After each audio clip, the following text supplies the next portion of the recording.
All right, everyone, welcome once again to the Faces of Business. I am your host, Damon Pistolka, and with me today, I am excited because I've got a special guest. We've got Tony Bagdy here with me today, and I am ready to go. How are you doing today, Tony? Damon, I'm doing awesome. It was a busy day. It was a hectic day, and then get in here and like, oh yeah, let's do this thing. And so, All right. good to connect. So yeah, let's get on with it. Thanks for having me on too. Seriously. Hey, it's going to be fun. It's going to be fun, man, because today we're going to be talking about saving a company by embracing change, technology, and data. This is topics that I all love because if anybody knows me, I'm a change junkie. It's like, hey, what we did yesterday got us here, but I'm not staying here. So we got to change some to get where we want to be. And when it talks about technology, I like technology just because I like technology, man. It's cool. Well, I'm going to talk about me and what have you, but being a change junkie, I found can be dangerous. Because if you're people don't like to change. People are hardwired not to change. And I was doing some research, prepping for this, and I was learning that monkeys have a better, adaptability to change than humans do. Change is scary. People don't know what's going to happen, and I think that that's why they need guides in this world, and that's kind of what we're here about. But change is hard, and then of course you put technology in the mix, and that adds variables for people who aren't working with technology. And there's so many technologies out there. Oh God! Have you seen the diagrams of all the there's hundreds of different technologies. There's 20 different CRMs. There's how many different marketing automation platforms. Yeah. And, that's one of the challenges is figuring out the right ones to piece together to meet your very specific business needs, Yeah. Yeah, it is. It really is. And that's why I think, we'll get into that. That's why I think one of the challenges is simply selecting something, right? Because and it's almost like, and I run into this a lot when I'm talking with people about their business and they're just trying to figure out what is the right resource to help me today. Mm-hmm. They know they have a problem, mm-hmm. and they know they need to get it fixed, but is it that I need this person, this person, this person? I'm not even talking the same kind of help, because when you get into stuff like the digital stuff or e-commerce and those kind of things, you got, if I'm talking to a web developer, it's probably a web problem. If I'm talking to a paper person, an SEO person, it's SEO problem. And in some regards, they're all right. And I'm saying they're probably all right, but it's really about what should I do now? And how do I put that together? And that's where, as you talked, a guide is so critical, because just like a Sherpa can get you to the top of Everest, you having to try to find the path on your own, you're likely going down a steep hill. So well, I'll tell you, and then we'll get into it, but we're a Salesforce agency over here at Lyric Solutions. We love Salesforce. It's an amazing platform.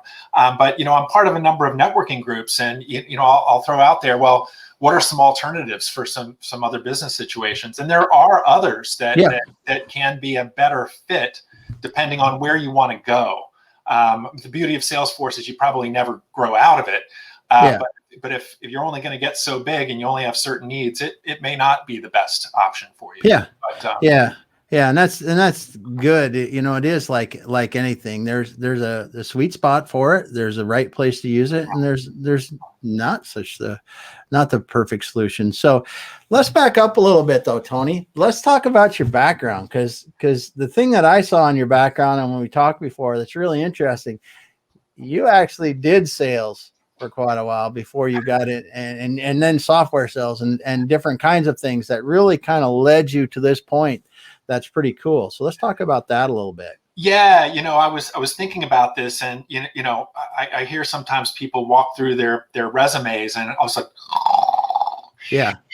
so I'll try and hit on the highlights, but I'll start with, I started my career actually managing databases for a healthcare company in 1995, and and I'll back up, but really this story begins in 2016.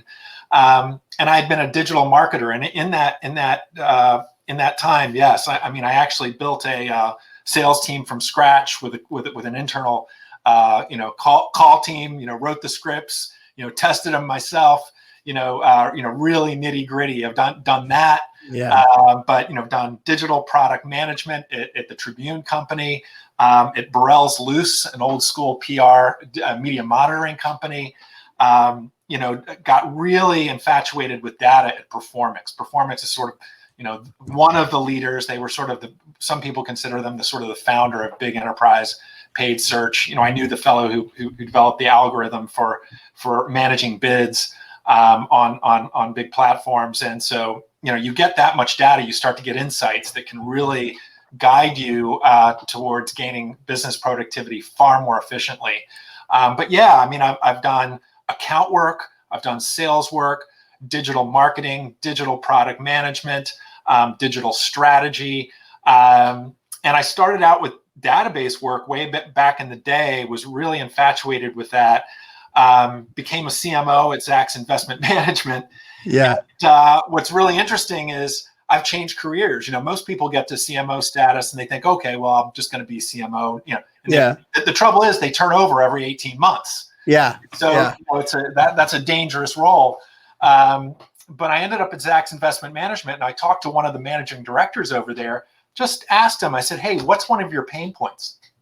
And he said, "I can't get sales data to my sales team. It's trades." So we ran investment strategies, couldn't get the trade data to the sales team, which is really embarrassing for these salespeople, because they're talking to broker dealers that are selling to clients. They're dropping trades, 500,000, million, $2 million. And when the broker dealers find out that our salespeople don't know what trades are coming through, they're like, "Well, I just dropped a trade with you. Let's get some love, Yeah. Yeah. And I said, "Well, hey, you're using Salesforce, right?" So, "Yeah, we're using Salesforce, but you know what? We've been working on it, but it's not really happening." And I said, "Let me take a look. I've got this background. I'll work on it." So I built a trades management application and showed it. Spent about a couple of weeks on it and showed it to the managing director, and he freaked out. He was like, "This is exactly what we need." And so that really sort of opened the floodgates. And I didn't realize at the time that's when my career changed, and I became a Salesforce consultant. I went from a CMO to being a Salesforce guy, 90% of the time. As you and I were talking earlier, is that one win or one piece of technology or one piece of data starts to become the foundation upon which you can build more functionality and more value. It really builds on itself over time, incrementally. And I think everybody knows the big projects tend to fail. It's the little ones that you build on top of each other that work. And so I built an application a quarter. Sometimes it would take a day. Some of them took 6 weeks. And we grew that sales team. The sales team had been really successful, but also very sort of static. There had been about 12 salespeople for 7, 8, 9 years. All of a sudden, we were able to manage territories and manage assets, which were effectively leads, in a much more effective, efficient way. The short of it is we doubled the size of the sales team from 12 to 24 people in 2 years. We added a layer of management that had metrics in front of them real time, so that they could actually understand how calls were translating to meetings, and how meetings were translating to sales and to trades coming in. And we had call lists, prioritized call lists that were based on engagement signals, so that the internal salespeople knew who to call.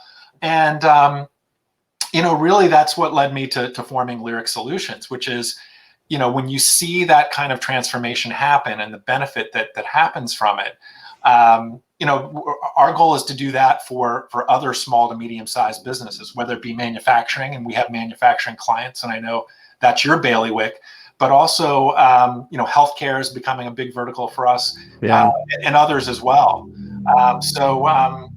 That's our story. And I've worked in a lot of different facets of Well, and that's what's, I think it's nice about your background, is because you did have to, not just develop something, but make sure it worked, and not from a physical kind of, it adds 1 + 1 and it puts out 2, but yes, it created real world results that you saw make a profound impact. And that's where, when you're looking for a guide, having been through a similar process, doesn't have to be in the same kind of company, doesn't have to be just a similar situation.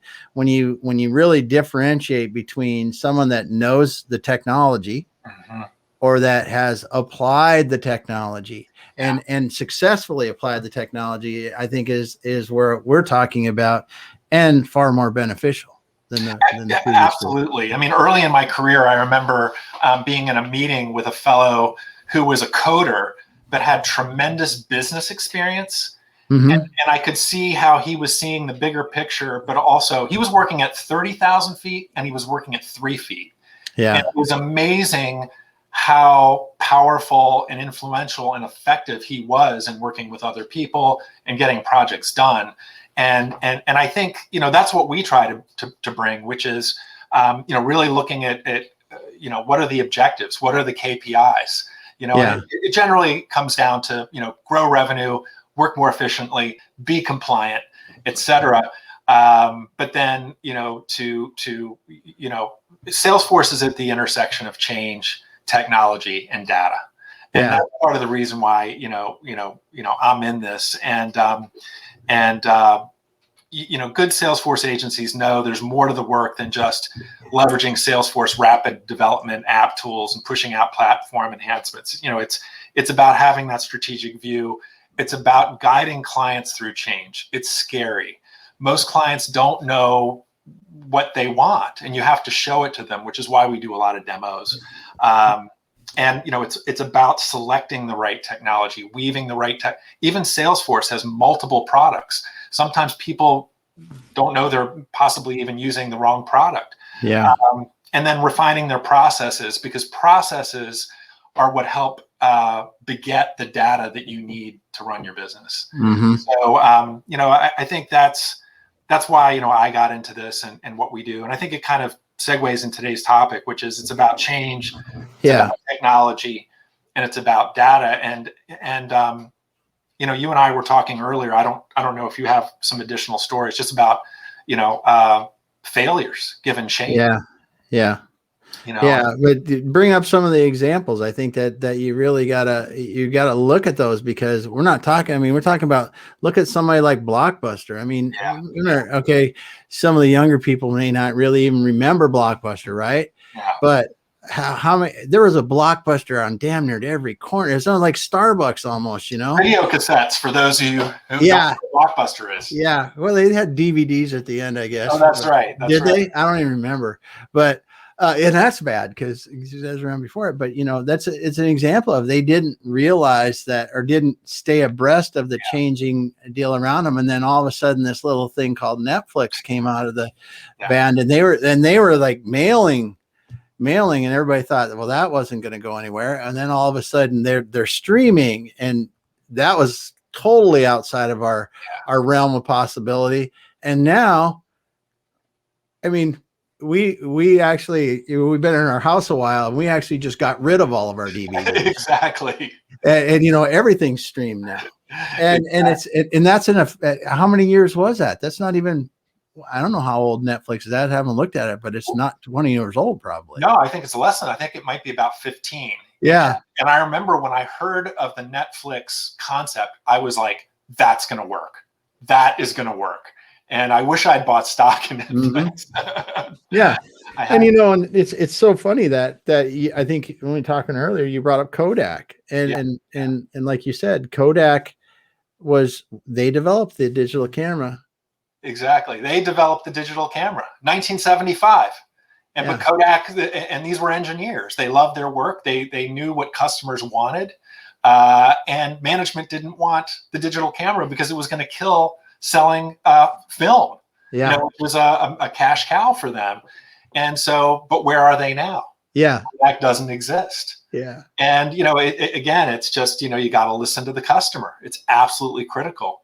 And, Yeah. And, the other one, I'll bring one more up. And I think this gets back to, it's the theme I'll sort of preview here, which is, as a business, I think you want to be in a constant state of arriving, because if you're not, change is happening so fast that you're not going to exist. And, I was joking earlier, if you're not in a constant state of arriving, that means you're leaving the party. Yeah. Or the party's leaving you. And we all want to go to the party and have a good time, right? Yeah. So, but the other one I'll bring up, because it's a little more recent, and you and I talked about it, was Nokia. And so, in the late 90s, I remember when I got my first business cell phone, and the company was paying for the service, and I felt real good. I'm important. People need to get in touch with me. I had my cool Nokia phone, and they've disappeared because Nokia put all their thinking into, it's all about the phone. It's all about the phone. It's not about the data. And there's all about the phone and the hardware versus the software and the data and apps and the internet. So who comes along? Steve Jobs.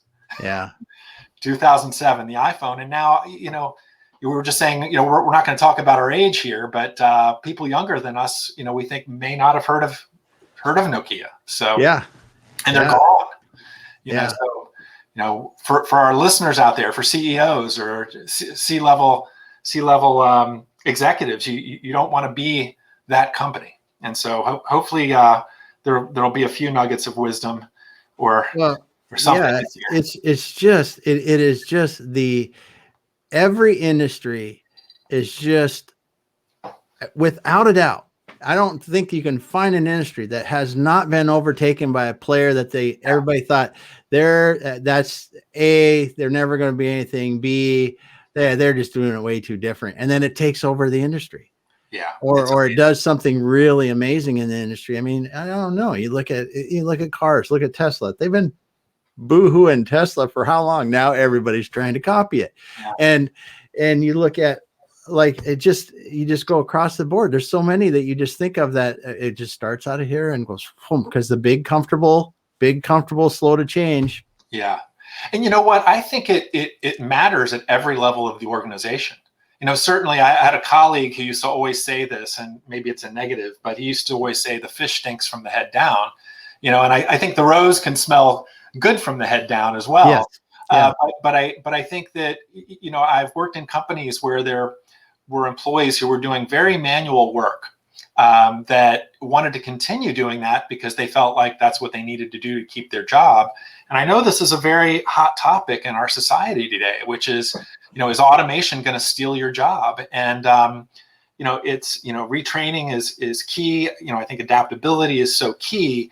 And it's not just for managers, it's mid-level and entry level.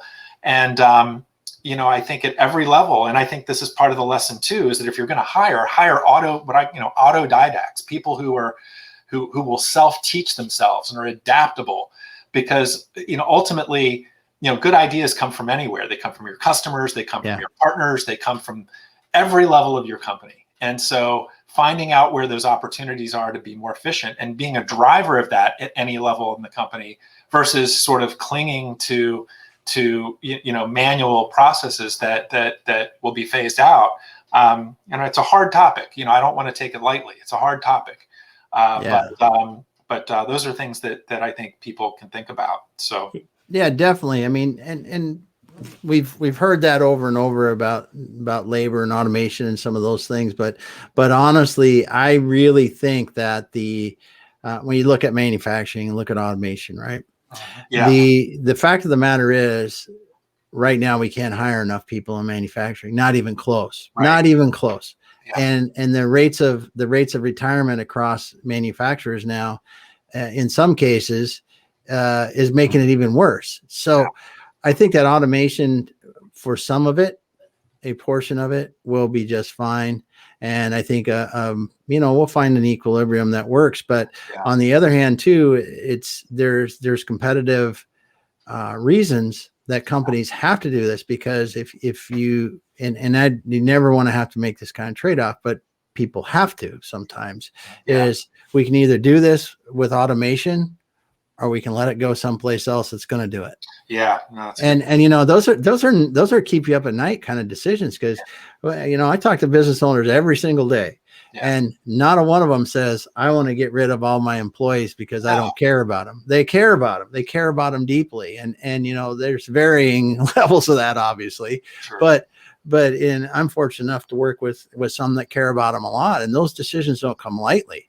And that's, I think that I'll just give a little bit of that side of it, because it is a tough decision. But this embracing this, and like you say, the three you brought up when we were talking earlier, 3 ways to be in a constant state of arriving. I like to hear a little bit more about that, because I like that idea of being ready for technology, being open to it, and be able to at least be sitting there and going, what's that?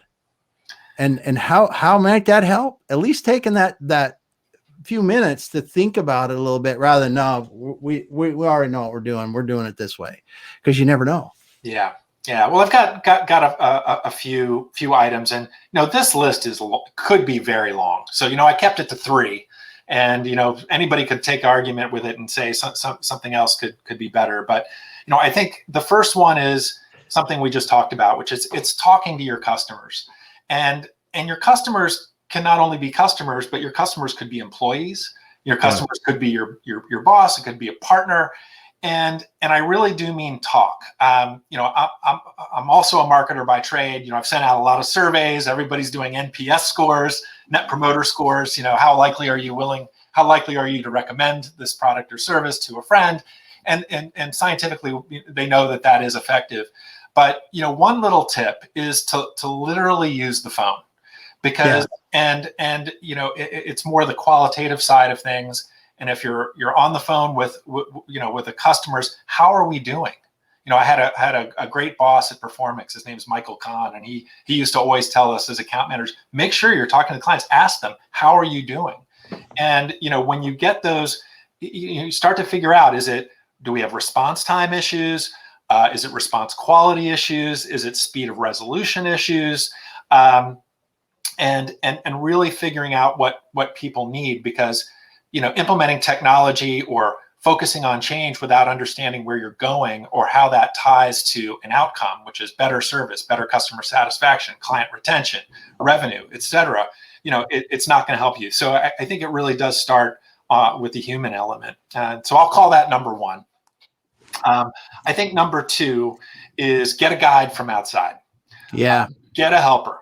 And, I'd say that this probably applies more to small and medium-sized businesses, possibly a little bit less to larger companies where you've got a lot of employees sort of coming in, coming out. There's a lot of new fresh blood. There's a lot of new ideas. They've got a lot of specialists on staff. So I would say it probably applies a bit more to the small to medium-sized businesses. But as we were saying earlier, there's so many different technologies. There's so many different best practices in terms of implementing those technologies. And businesses, frankly, they don't know what they don't know. And change is happening super fast. I mean, even the Salesforce ecosystem, we've got to keep up with our certifications. There's new features coming out all the time. Every quarter, or 3 times a year, there's a new release. And it's amazing. And I think that part of it too is huge, because the guide, and this is I see a lot. You said it really well. You don't know what you don't know. So I'm sitting here today, and I want a new CRM. I don't know what to look for in the CRM, because I don't have one today. I've got a set of spreadsheets that we've used for a long time, and we use that to track, whatever we can track off it. And now we're talking about taking this quantum leap into what we can do, and look at the whole ecosphere of, now I'm going to take this quantum leap, and I got all these. Say I've got just 3 systems I'm not going to pair, and I'm just making up the number 3, 4, 5, whatever. Now, what features make a difference?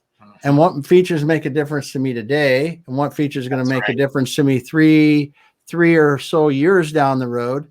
And then really, do I care if it's something that'll make a difference to me 5+ years down the road? And just understanding these things, because it's so hard. I'm trying to run a business here. I don't want to go out and try to, get myself up to speed on all these 3 technology platforms, and what's really key to my business, and does this one fit that, or how does it fit it? And there's just so much when you start to think about that part. So I think a guide is critical in these decisions. Yeah, and it's not only selecting the technology, it's how it's implemented. Yeah, because these technologies are they're becoming highly configurable, and I think one of certainly one of the trends that's occurring is this concept of citizen coders, or of departments really sort of leveraging the technology for themselves versus calling IT and say, I need you to fix this for me. The role of IT is changing. The role of course, marketers is changing. Really, of all types of people are changing. I think if regardless of what role you're in, if you're not understanding or moving in a way that enables you to take advantage of technology just in time, in the moment, you're at a disadvantage. And so, we see a lot of what I call, I'm a baseball fan. We see a lot of pitches. And we hit a lot of pitches, and because we do that, and this, not only us, it's any agency that's working in a space, they're going to know how to implement something the right way. Something that we see very often are companies licensing a technology, and quote unquote implementing it themselves, and they'll end up creating issues for themselves because they implemented it in such a way that their data puts them in a bind. And that has to be unwound, and it's what some people call technical debt. You build this, and you've got to pay it back in terms of someone fixing it for you. And even if it's just talking to people, so something we do a lot of is we just talk to prospects and say, hey, what are your objectives? What does your technology landscape look like now? We'll spend a hour or two with them, and maybe they're not a lot of times they're not ready to move forward, but at least, and they don't have to pay us anything. It's a conversation, and we'll tell them, hey, this is the type of technology you might want to use, or the type of integration you might want to do, and how you might want to do it, et cetera. And so knowing how is really important. Yeah, it is because those. Yeah, I mean, it's always it is one of the toughest things for executives to do today is how do you stay enough in the know to be dangerous? Yeah, because we've all done it, and what honestly I think what happens is as what can happen, executives just say nope. That's right. We're done. It's not changing anymore. It's because of that very reason. It's so true. A lot of time the executive conversation is, okay, here's a technology, and what does this mean to the bottom line? Yeah. And if you're an executive, I guess it depends on what role. Maybe there's a difference between being a CEO and a COO. I would expect a COO to dive in and learn a little bit more about it to understand how it's going to get you that return.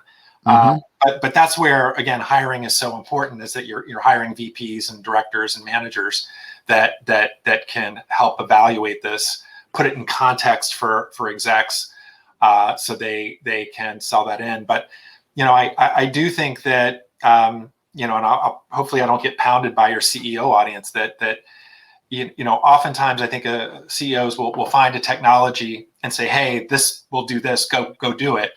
And it's like, or it's the opposite, which is, no, I don't understand it. Because I don't understand it, we're not doing it. Yeah. And I think it's quote unquote dangerous, because, if you do continue to do business the same way as you've always done it, you're slowly, likely, depending on your situation, your market, your industry, moving towards, your demise. Yeah. Really. Yeah.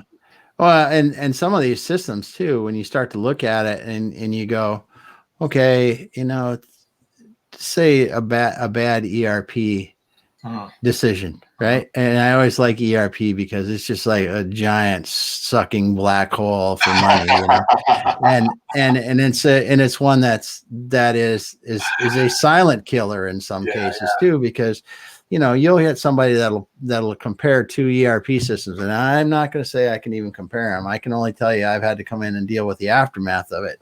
Yeah. And you go, okay, we decided to get this ERP system. Well, why did you decide to do it? Okay, there's all these reasons, and they might have been good reasons. I don't even care if they're good or bad. But then you go to the implementation phase of it. You might spend, on a, I don't even know, I'm just guessing. You might spend on $250,000 just to get to stage one, right? And then you start to implement this thing and everything else, and pretty soon you're sitting here, you're a year down the road, and then you're another 6 months down the road, and it's really not implemented yet, but I'm another $1 million on top of that in labor and technical fees and support and all this other stuff. And these decisions like this, you really have to have a lot of people and a good guide helping you to get the holistic approach. Because when you look at this guide, part of the guide's role is to say, no, you really don't need that. That's cool. That's a pretty bell. Absolutely. That thing is shiny. It makes a really sweet sound, but you have nothing to do with that. And let's stick to what is really effective and going to drive the biggest results. Yeah. That's the bell. You want the whistle. Yeah. It's so true. And, one thing I want to add to that is that, oftentimes it's not just a guide for the beginning, but it's having someone riding shotgun for you. Yeah.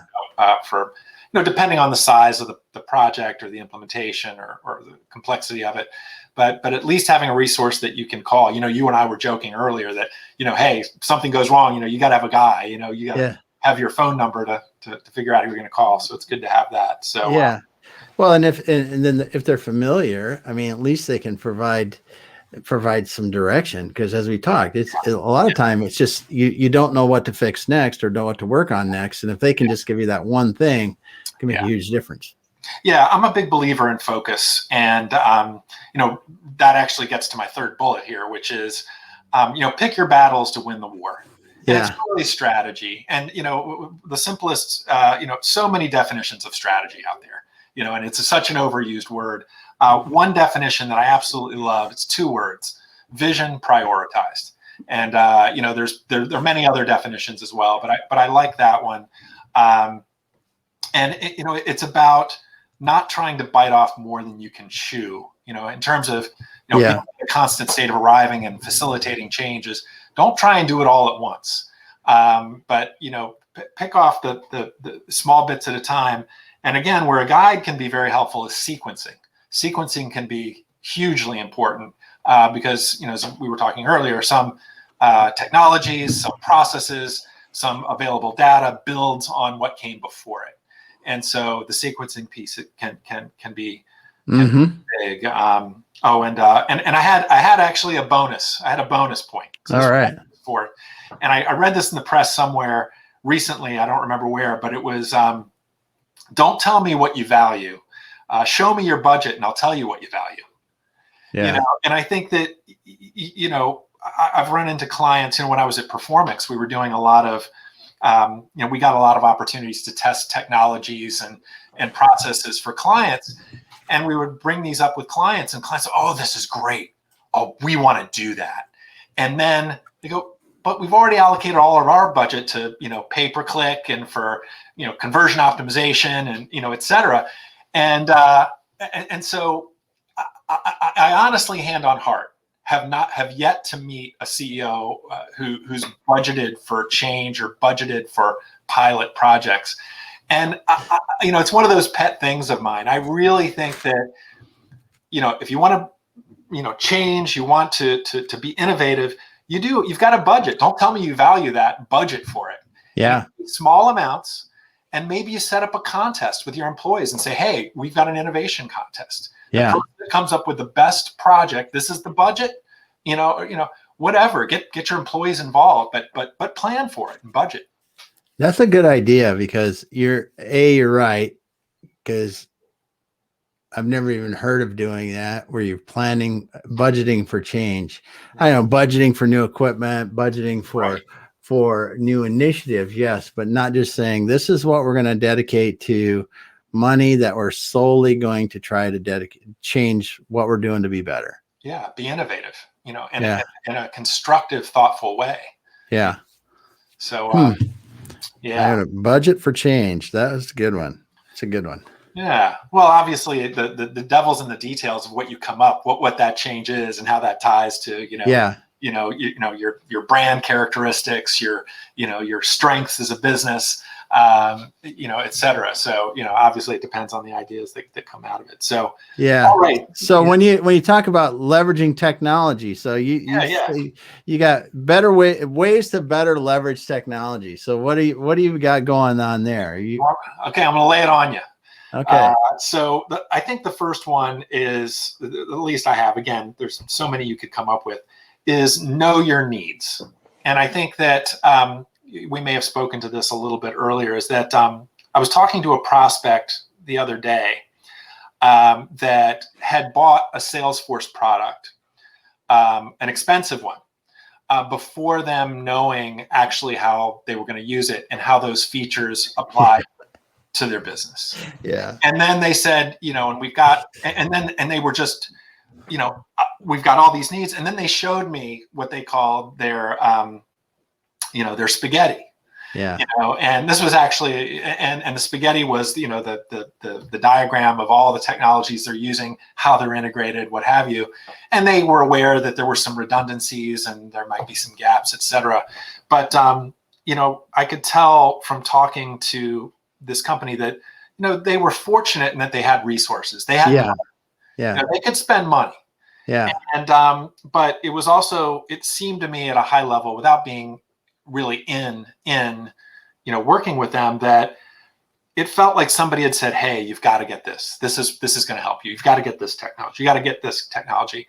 And just hadn't really known your needs. In tech world, it's requirements. What are your requirements? Yeah. And even you don't have to get every little nick detail, but you can put high level requirements together that can start to guide, what you need. So, So know your needs, and again, a guide can help there. And that gets to point number 2, which is redundant, but I think again, it applies, which is get a guide from outside. Again, there's so many technologies available. Sifting through them and understanding, how they integrate or how they don't integrate is important. I spent with a manufacturing client, I spent over 2 days just researching SMS providers for them. Mm-hmm. Didn't pay, they didn't pay for all that time, paid for a small part of it. But, I spent just, 2 days doing that. Another way to do it, which I think you would appreciate, is it's have a network. If you can't afford a guide, or you don't want a guide, or you're not talking to agencies like ours, is, build your network and of peers and talk to them about their experiences, and wherever possible, test drive if you can. Obviously there are free trials or what have you. Some agencies will do demos of functionality, to a point. We do a lot of that. So, they're little proofs of concept. And those really make a big difference, because when we build those, people say, oh, that is what I want. It actually works, and I know how to do it. Yeah. So that's a great example. And I think you're right there with the, seeing that through like that, and then just being able to envision how it's going to solve whatever you want to be doing. Yeah, no, absolutely. And then, you and I was talking, and I had to get the dictionary out to make sure I was using this word right, but hire autodidacts. So if you want to leverage technology, it's not just people who know technology, but find people who are curious, who love to learn, who are adaptable, who may have run hands-on, who are non-IT people. Because IT people obviously manage technology all day long, but find, whether they're in marketing, they're in customer success, if they're in operations, if they're in accounting, wherever they may be, find people and bring people in who have that adaptability, the comfort, and have worked around technology. So I think that's, I think that's important. Yeah. So we've talked about how to be in the constant state of arriving, which I think is cool as heck. Just, how are we always ready for that technology, and then leveraging that technology. Now, when we talk about data, and this is one of the things that, man, I tell you what, and this is exciting to me. Data is so exciting to me because I'm an old data junkie from ever. Even when I was doing my master's work in statistical process control, it was just, when you understand data and what it can unlock for you, and how it can paint a picture, right? It's always been amazing to me. But when we look at data today, the thing that has changed is the value of good data. I think has just gone, that has just kept incrementally and maybe even exponentially, and sometimes really gone. If the people that have the data, that's one thing. Having the data is cool, but being able to turn it into useful information is really where it's been exciting, I think, in the last 5 years, because we talk about some big data things, and you look at some of these platforms now that can show you things about data that you haven't seen before, or use data like a Salesforce or another CRM, a HubSpot, whatever it might be that you're using, and be able to interpret that for you, and then get it to you to utilize it the way you want to. Is crazy. Yeah, I mean, it's artificial intelligence, and it's amazing. 3 or 4 years ago, I mean, we all heard of AI 3 or 4 years ago, or even 5 years ago, but now you just hear it all the time. Yeah, and you prefaced your last statement with good data, so that's a whole other topic, and it was it was my fourth bullet, which I didn't include, which is keep your data clean, and that's somebody's job. In some ways, that's a whole other topic. But not to pound on Salesforce, but it's my point of reference is that Salesforce has built AI into their platform. If you're licensing, specific products, and it will tell you, which leads are most likely to close, and give you some understanding of why that may be. And as I was, learning more about the Salesforce AI piece. I've always talked about, start collecting data, because you need a lot of it for AI to actually work. Yeah. If we put our trades management application, we started getting trades from, various, wirehouses and what have you. 2 months of that data isn't that helpful. A year isn't that helpful.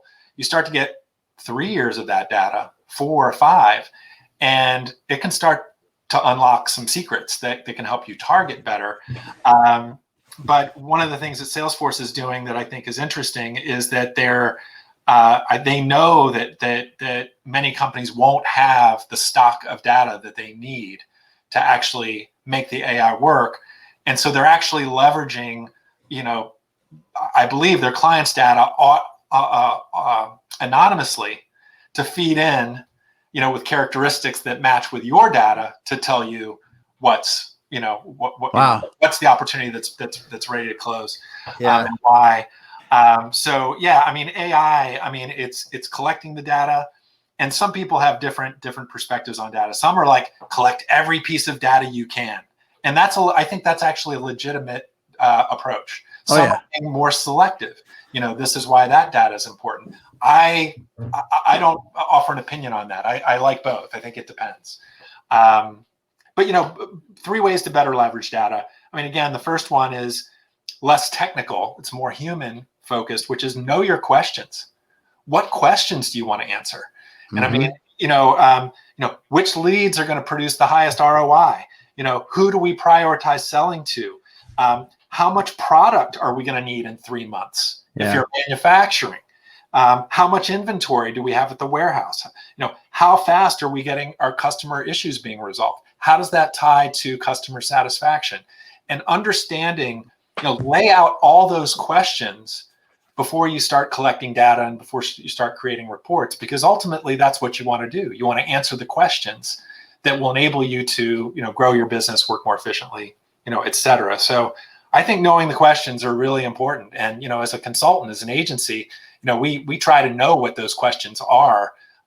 We do these implementations, and it's configuring this, creating this automation, but what I find is that it's the reporting, it's the dashboards, and it's the insights that you can get from that really is kind of where the whole thing sings. And it's what really makes a difference for businesses. So, well, and it's the picture that it gives you, even in the simple, and I'm going to say these are simple dashboards that I use with clients on just operating KPIs for a business overall. And I really try to dumb things down, because I think two things. I think if I know there's enough sales coming in and I did it profitably in a week, I'm probably, and it's the right amount. So 3, I'm probably going to be okay when my financials come out at the end of the month. I love that. I love it because I think that, as data junkies, you and I both, there's so many things you can measure. There's so many different things you can measure. And I worked at Feeding America, and I was head of digital strategy there. And one of the things that I did, with the broader team, was help develop what are those KPIs. And we had long conversations about what those were, to make sure that we're picking the right ones and that they really do. They are indicative of performance to come. Yeah. And so picking those KPIs is I almost put that on the list too. Well, I'm going to tell you, when you talk about leveraging data, there is not hardly one thing that a business owner can do to make their business easier to run is to know how well I'm doing on at least a weekly basis, if not a daily basis. Because as soon as you understand that and you go, it looks like these numbers were pretty good this week, and you get through a few cycles of how that turns out into a pretty decent month at the end of the month, and you watch your bank account just kind of move like you want it to, their life just becomes completely different. Because otherwise I'm trying to figure out, okay, is my R&D department doing what they're supposed to? Did all my manufacturing or whatever, did we ship enough product? Did we get the materials we need? All this stuff kind of just subsides when you start to see on that timely basis that at the end of the day, we made the right amount came in, the right amount went out, and we, made about the money we thought. That simplifies your life so much. Yeah. When having those data, it could just be as simple as, how many calls do we need to make to get this many meetings, which gets this, and you get those metrics and you go, oh, hold on. You know what? We actually need to hire more call people versus outside salespeople, or vice versa. And that's big money. It is. The amount of money it takes to onboard somebody, get them running, hire, it's fixed cost, it's a big deal. Well, and I look at it too, and those kind of decisions, that data paints that picture so you can make an intelligent decision. And oftentimes when you talk about a guide, right, you talk about, I think the one thing that business owners overlook overall that costs them more money is time. Because we can sit as a business owner, I've done it myself, running businesses, think and go out this for weeks at a time, trying to figure out what should we do? When, yes, it may have been kind of expensive at the moment to spend, you might spend $1,000 for somebody to spend a couple hours with you in the case of that. But if it saved you 3 weeks of a business not operating at what you want, it's not a drop in the bucket. Yeah. And it really, we need to understand this and understand the timeliness of how data paints that picture when we need it, or how a guide can show you how to paint that picture tomorrow morning, not 3 months from now, and get you there. Yeah, absolutely. I couldn't agree more. It's actually one of my third bullet. I'm going to skip to the third bullet before I come to the second one, which is, better way of leveraged adding is share it. And ideally it's real time, and it's all one point of reference that everyone is using. The classic scenario is that, you've got, marketing using one set of spreadsheets. You got sales using another set of spreadsheets. They don't really jive with one another. Marketing says, well, we got all these leads, they're great. And sales is saying, well, they're not that good. And we didn't, and it's just having one source of the truth. And this is Salesforce speak. They talk about 360-degree view of the customer, and one source of the truth. And that's what helps unify teams and getting them moving in the same direction, and getting them cooperating. So there aren't any disagreements about, if you want to call them service level agreements between departments. Everybody's looking at the same numbers. So, and you don't need to use Salesforce for that. A lot of people are using business intelligence software, Power BI, which is free from Microsoft. Yeah. You have to pay somebody to configure it. Salesforce bought Tableau, which was one of the key players in that space. But, a better way to leverage data is share it and have one source for it that is unified. So I've seen that make a big difference. Yeah. So as we've gone through this, it's saving a company by embracing change, technology, and data. There's a lot of things to consider. Yeah, that's for sure. But I think what a couple points that stick out with me are ask people around you. First of all, see if you're really embracing change yourself as a leader of a company. And that's right. And you gotta, if you're not, get the help to do it, start doing it, whatever you got to do, because if you're not changing and evolving, you're dying. It's just the way it is. And we all know that, no matter who you are. And we see that. You just pick any company, Coca-Cola, for example. I mean, look, if you're not going to change, you're going to die a slow and painful death, just slower for others. And then the second thing is get that guide. I just think that getting a guide in some of these things that you're doing, and it's not something that, and this is what I think in the last 5 to 10 years has changed an awful lot, is we see people in business now hiring a coach, maybe a personal coach, maybe a more specialized help. And I use that on a personal level because it does make a difference. And just go back to sports. People like in our day, Michael Jordan, or anybody today that you see, Tom Brady. Tom Brady is not the quarterback, and even though he's not my favorite quarterback, but he's very good. He's very good. He is the GOAT. There's no doubt about it. Joe Montana is my favorite quarterback, but there you go. I'm going here there. And Brady is in these days, but they have coaches. They have coaches. They have coaches to help them eat right. All this stuff, sleep right, think right, all this stuff. And then we're sitting here in business thinking that we don't need that kind of help. We're fooling ourselves. We're simply fooling ourselves. And some people, go as far as they don't even read books on new things to help them do this. I mean, it's yes, that is my thing, is a guide or a coach or something is something that can help you waste much less time. Yeah, I mean, there's so much of the work we do is specialized these days, and you said it so well, which is, if you hire somebody to customize an application for you, it might take a few hours, it might take a day, it could take you a month. Mm-hmm. You have to get out the instruction book and figure out, and then there's the gotchas you're not aware of, and you don't know the best practices, so you do, so yeah, I think that is definitely a theme here. Yeah. And then, at the end is, as you said, is dedicating the resources to being able to continue to change and evolve. Yeah, absolutely. It's easy to see these things as projects, and it's a mindset. I mean, it is a cultural mindset. And, again, the tone is set from the top, but, hiring throughout and thinking about that, most people hire for, in the most simplistic terms, they hire for cultural fit and they hire for skill set. And, but, find people, and those are perhaps the two most important, but, find people who adapt, because, I mean, as you've probably noticed, as our listeners have probably noticed, I've adapted. I've done everything from sales to account management to,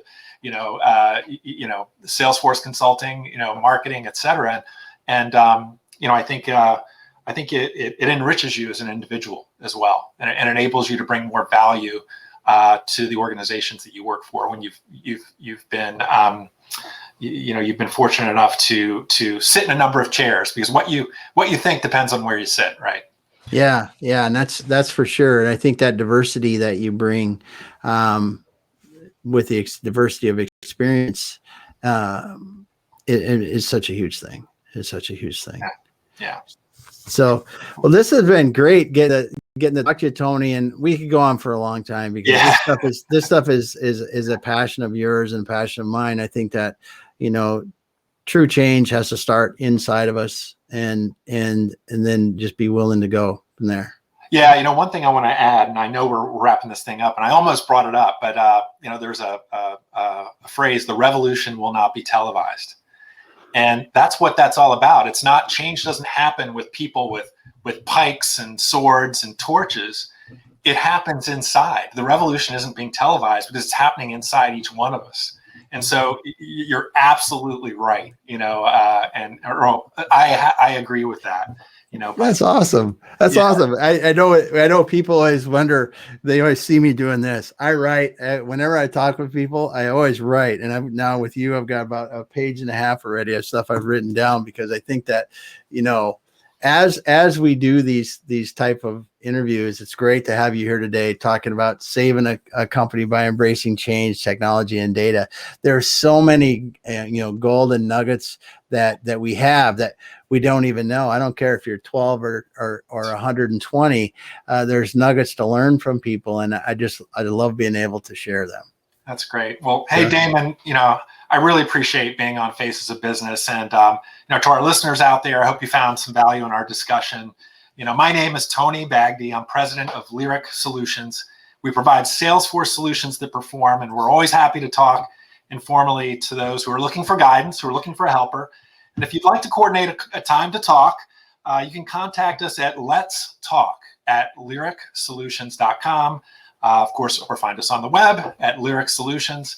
And again, Dame, it's great to see you again. Many thanks for having me on. You bet, Tony.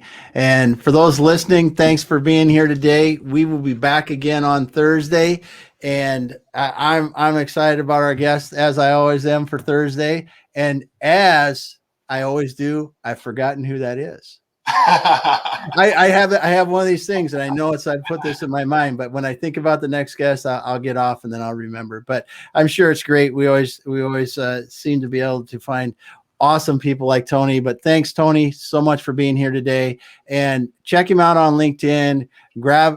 Connect with him there. Find him at Lyric Solutions. And thanks for being here, everyone. All right.